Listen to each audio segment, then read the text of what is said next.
This is the story of the historic restoration of the Sarah Jordan Boarding House, part of the Henry Ford, America's greatest history attraction in Dearborn, Michigan. Originally part of Thomas Edison's Menlo Park Research Complex in New Jersey, the duplex home was built in 1870 and converted into a boarding house in 1878. The site was one of the first ever wired for electricity on the first floor in 1879 as part of a public demonstration of Edison's incandescent light bulb. We have breaking news right now in Dearborn. A fire at Greenfield Village. On Monday, January 6th, 2009, a fire in the house caused extensive damage to the porch, roof, first floor living rooms, front upstairs bedrooms, and smoke damage in the upper floor areas. Firefighters responded quickly to the scene, and volunteer employees from the Henry Ford were also able to save many of the house's original artifacts. Belfor USA was brought in to oversee the house's restoration. Belfor construction specialists worked on every step of the project to ensure measures were taken to preserve historical accuracy and that any original building materials would be salvaged.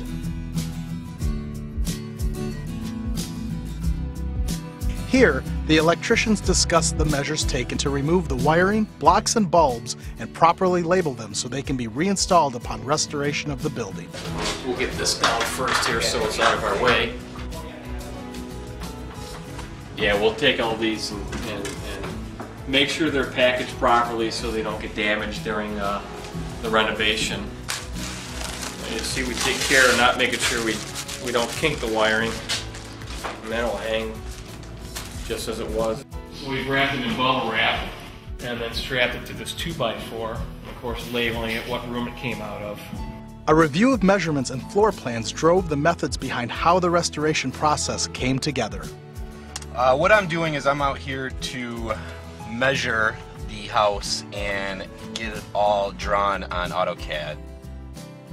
So I'm just going to take the plan they have and measure everything myself and make sure it's exact. Just to have it on record exactly what was original and what's been replaced during this construction process. Whenever possible, Belfor ensured that original building materials were salvaged, cleaned, and reused during the rebuilding. The windows that were destroyed during the blaze on both floors had to be rebuilt. Derek right now is assembling one of the two windows. He's measuring the parts of the sash. He's got one of the frames dry fitted, and he's going to put it into position and hit that. And then the machine will put it in place and square it up at the same time. New meeting rail here, and once it goes into the window, it simply is part of the unit. Once it's primed and painted, it won't look any different than the original fabric of the building. And once this comes together, it will look original in every detail. Belfor employees also had to determine original measurements to shape and install new beams that would support the front of the house.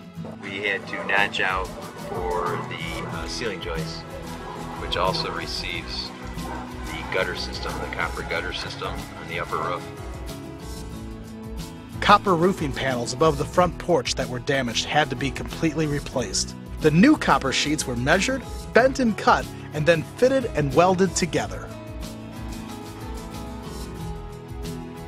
Unlike today's homes, where drywalling is more common, plaster was used to cover the interior walls. Extensive repainting occurred in not only the rooms being reconstructed, but also in the upper hallways and back bedrooms where smoke had blackened the original walls. With the combined work of Belfor and the Henry Ford, the house was quickly restored to its authentic grandeur. Belfor's ability to preserve much of the original construction materials, combined with expert replication and restoration skills, guarantees the Sarah Jordan Boarding House will be welcoming visitors for years to come.